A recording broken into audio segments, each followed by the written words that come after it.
Howdy, gang, and welcome once again to the Duct Tape Studios. I'm Jeff McAleer, your host, here at the Gaming Gang channel. Thanks for joining me once again. Today, I am going to share the Paizo preview for April 2024. We're going to be taking a look at a trio of new releases, which are arriving in stores on April 24th.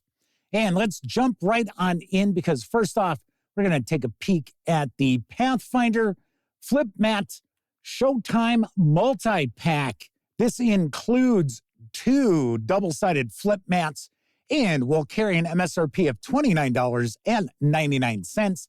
You'll also be able to get the PDF for $9.99. So let's swing on over to the other camera because here I've got the Showtime Multi-Pack. So I already just took the shrink wrap off. Let's take a look at the back here. So these are 24-inch by 30-inch mats with 1-inch squares on each side. Life is a stage. If your adventurers need to entertain a crowd or disrupt a sinister performance, the Pathfinder Flip-Mat Showtime Multi-Pack has you covered. The 4 sides of this Flip-Mat Multi-Pack present venues to perform an opera, stage a mock battle, or house a cozy tavern sing-along.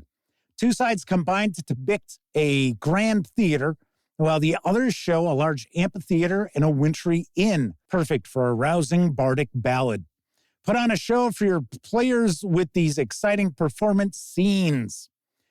This will come in handy for the upcoming Curtain Call Adventure Path because I know it at least starts off with the player characters creating an opera. You'll have an opera house. So let's take a peek inside.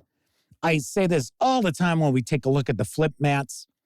If you play skirmish level miniatures games, these work really nicely for staging battles as well. So this looks like this might be the first half of the 2-part theater.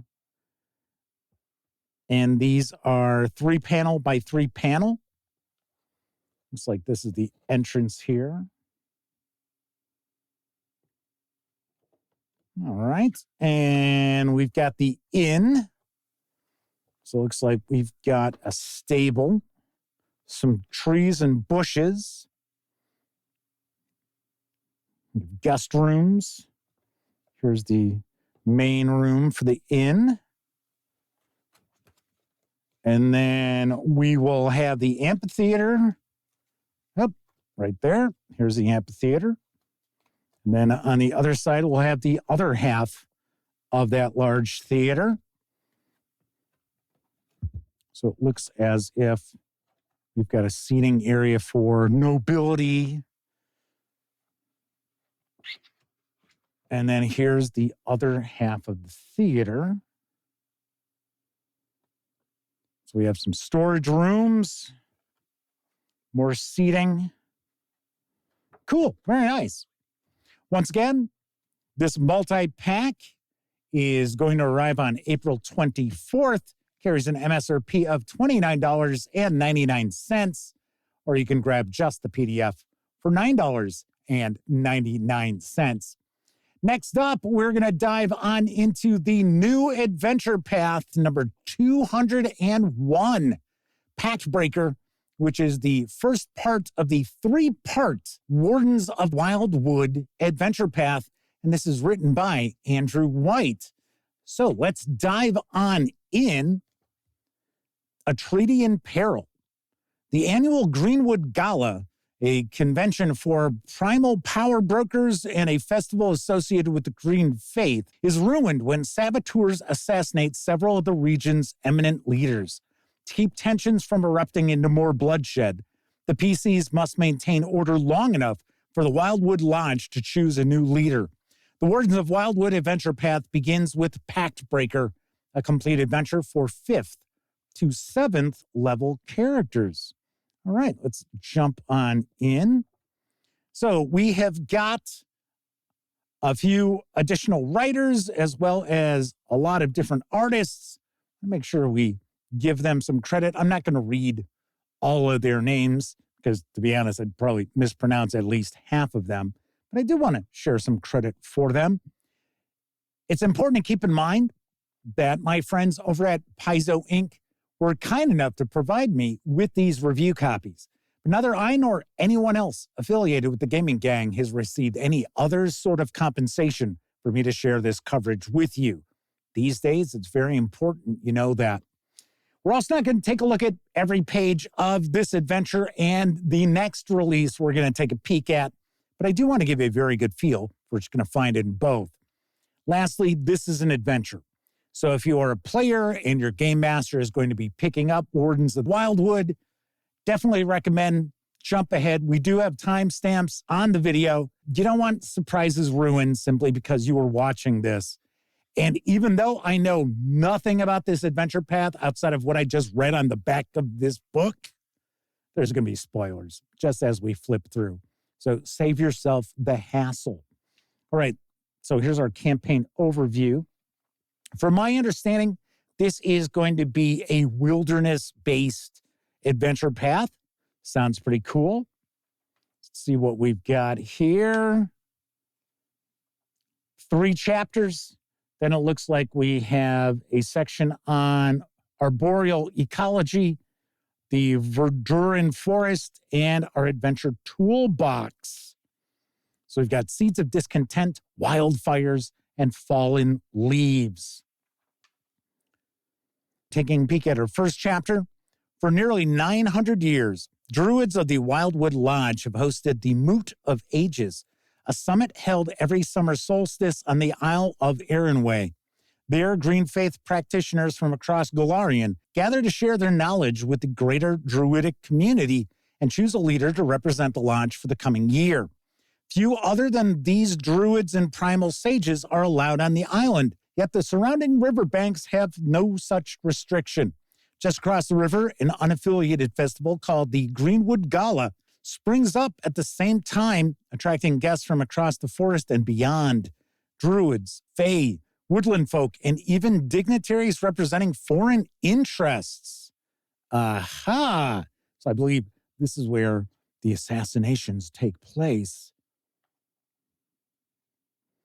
I would take a guess we probably have some sort of treaty or pact, which is keeping the forest dwellers and civilization kind of on even keel, would be my guess here.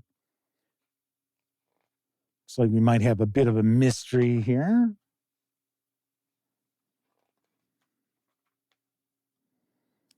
And then we get into our second chapter, Wildfires.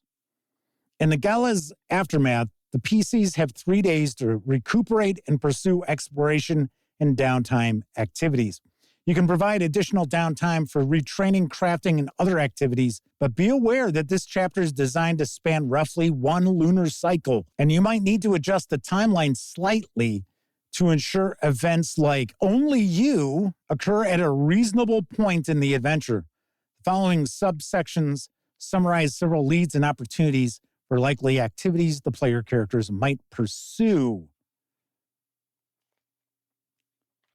Taking a guess that they're probably going to be looking to chase down the assassins, would be my guess. Artwork looks pretty solid so far. Lloyd the Leaper. That's cool. And then our final chapter, Fallen Leaves, called back to the gala grounds by Umorga Allseer. The player characters find themselves at a very different gathering from the one they attended just a month prior. In place of the vibrant and festive atmosphere of the Greenwood Gala is a highly polarized environment evenly split between the extremes of existential dread and giddy anticipation. Some attendees despair over the seeming inevitability of open conflict, and others revel at the thought of finally getting revenge against Taldor and the Andorian for centuries of incremental over-harvesting and disrespect. There you go. The piece is going to fall apart. The tension and emotion in the air is palpable. Nice. Seems like this is a relatively unique adventure path. As far as I understand, I don't think Pathfinder, at least Pathfinder 2nd Edition, has had an adventure path that really focused mainly on the wilderness. I'm going to take a guess. We've probably got some new backgrounds for player characters too. So here's arboreal ecology. The arboreals of Galarian and their beliefs. Notable locations. Then we get our adventure toolbox. We've got the archetype Verduran Shadow. And then different feats. Here's the arboreals. So we're going to get into our bestiary here. Our important NPCs. Who's our other important NPCs? There we go. Immorga All-Seer. And then, next month, Severed at the Root. The Wildwood Lodge begins a campaign of violence, and the player characters oppose this new regime.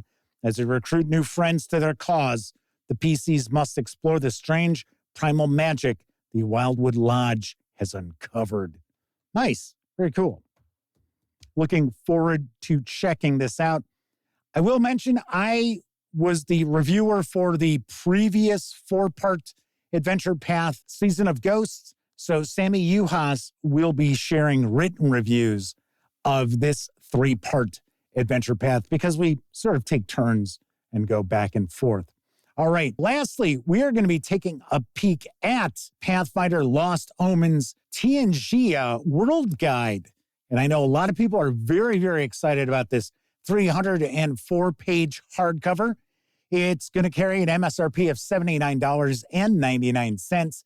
You'll be able to grab it in PDF for $29.99. So let's dive on in.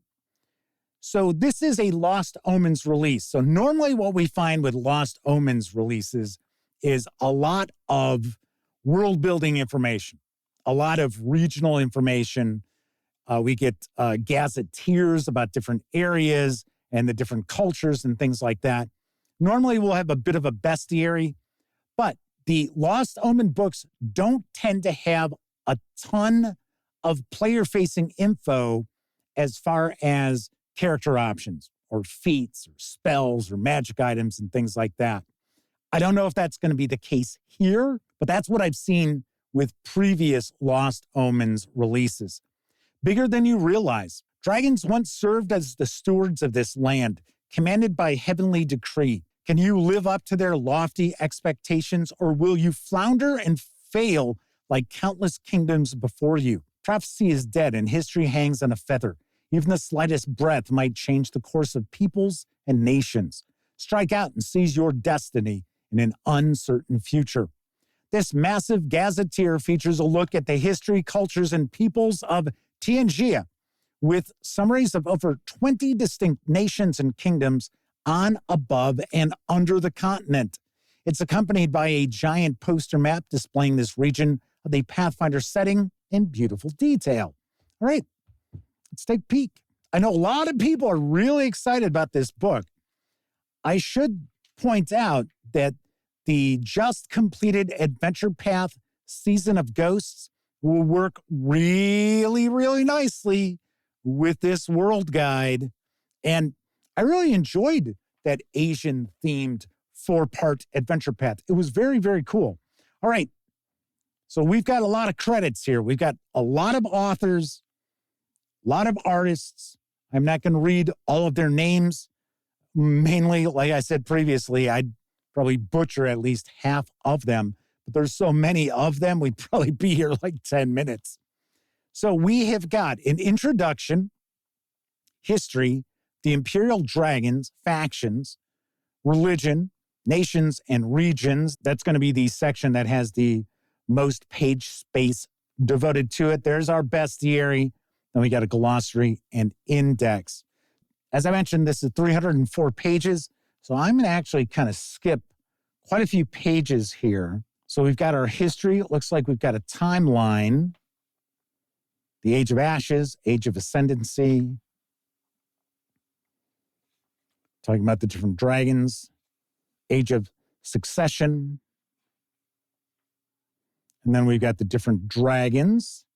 And of course, in the remastered Pathfinder 2nd Edition, we no longer have colored dragons. We don't have chromatic dragons. The dragons have changed, which I'm absolutely cool with.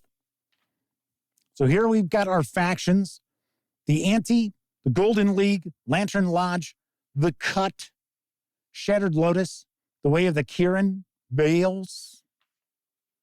Get into religion. There's our pronunciation guide. Of course, I butcher all of these fictional people, places, and things. Looks like these are our deities. Jin Li, the Golden Dragon Carp.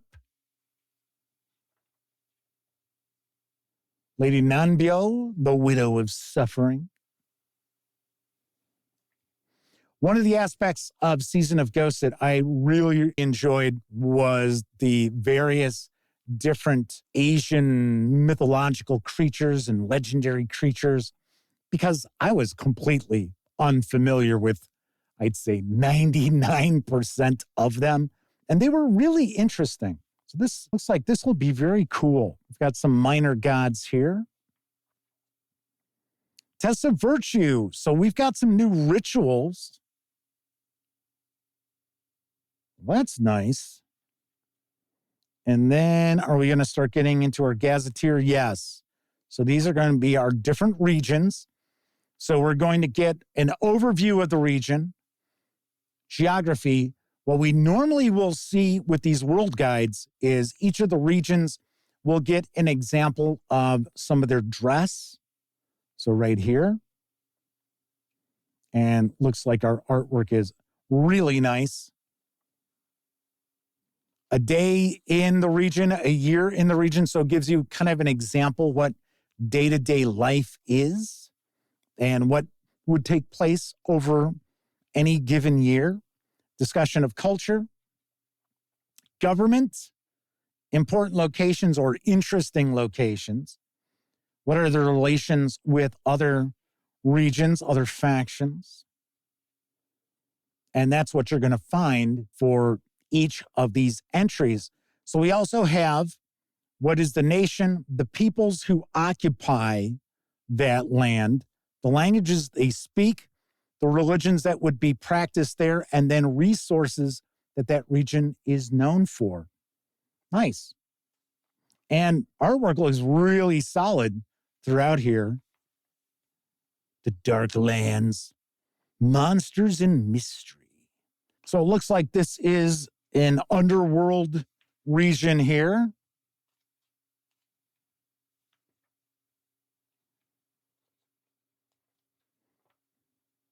Hungle, home of the Horse Lords. It's like has a bit of a Mongol flavor to it.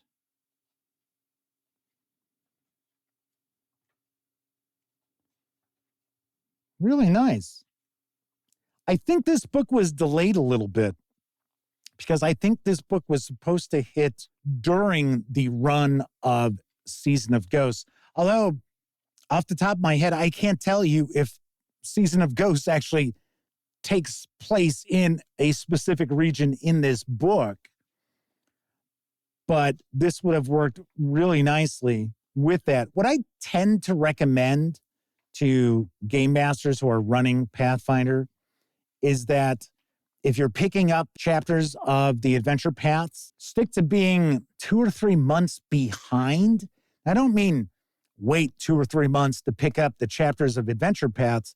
I mean, while you're running things, kind of be in arrears, because a lot of times we see source books come out for various different regions or various different guides with player character options that really fit in with the different adventure paths, but they come out after the adventure path is either started or maybe even completed. So whereas if you're always running each monthly release, if you're behind by a few months, then you'll also have the opportunity to pick up those world guides or option books that will really add a lot to those adventure paths. So just a recommendation that I've got. That's really cool. Almost looks like that might have a bit of a Russian steppe feel to it.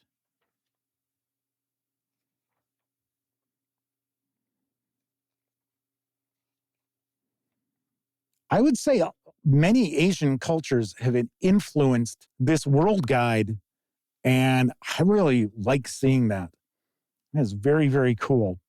It's not only Chinese mythology or Japanese mythology or Mongolian mythology or Taiwanese mythology. It looks like we've got loads and loads of influences that are really going to bring Tian Xia to life. This looks like this might be more of a Chinese influence. This looks more Japanese in influence. That looks more cat world in influence. Really liking the artwork a lot here. This should be a blast. I am going to be reviewing this book. So once again, Sammy and I try to kind of switch off back and forth. So I have my review of the Monster Core going to arrive in just a few days. And then I will dive on into reading this world guide. Really nice. It looks like this is packed with info. Now, one thing that you have seen as I'm paging through, and I did point this out before we even started taking a look inside, is that it's not a ton of player character options. Very little as far as that goes. We saw the rituals, but for the most part, this is kind of like world building information, which of course is usable by players and game masters. To be honest, this is really more game master facing, in my opinion, than player facing. So here we've got the oceans.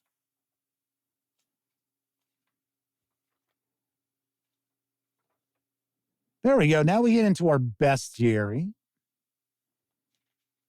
And it looks like we'll have a few pages devoted to the bestiary. Animated handcraft, animated bamboo figure, animated wine vessel.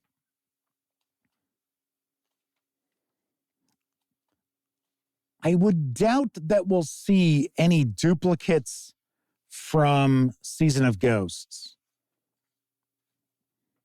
Just kind of glancing through here, nothing's jumping out at me that I recognize from that adventure path. Now we're going to wrap up with a glossary as well as an index. And here is our poster map, which is actually attached to the book. I'm not going to pull it out, but didn't we see, wasn't the map up front? Maybe not. Maybe the only map is this one here. All right.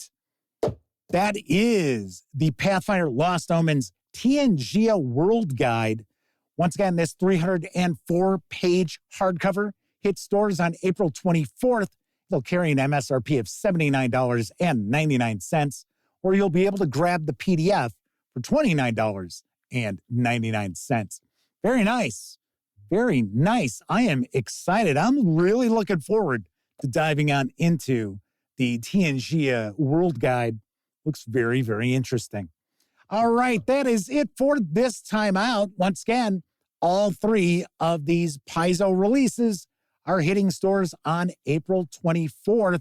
And of course, you'll be able to order them digitally from Paizo.com on that very same day. Thank you very much for watching. If you like this video, by all means, please give it a quick thumbs up. Subscribe to the Gaming Gang channel if you haven't already. And if you do subscribe, don't forget, ring that bell. It'll not only let you know when I share videos such as the Paizo preview for April 2024, it'll also inform you when my live stream, the Gaming Gang Dispatch, airs Tuesday, Wednesday, and Thursday evenings right here on YouTube at 7 p.m. Central. Of course, when you're not watching videos on the YouTube channel, be sure to visit thegaminggang.com for all latest in tabletop gaming news, reviews, and a whole lot more you are not going to find here on the channel. You know the drill. Get your geek on at thegaminggang.com. Thank you very much for watching. Once again, I'm Jeff McAleer, and until I see you next time, I certainly hope all of you get to enjoy plenty of great gaming with your gang.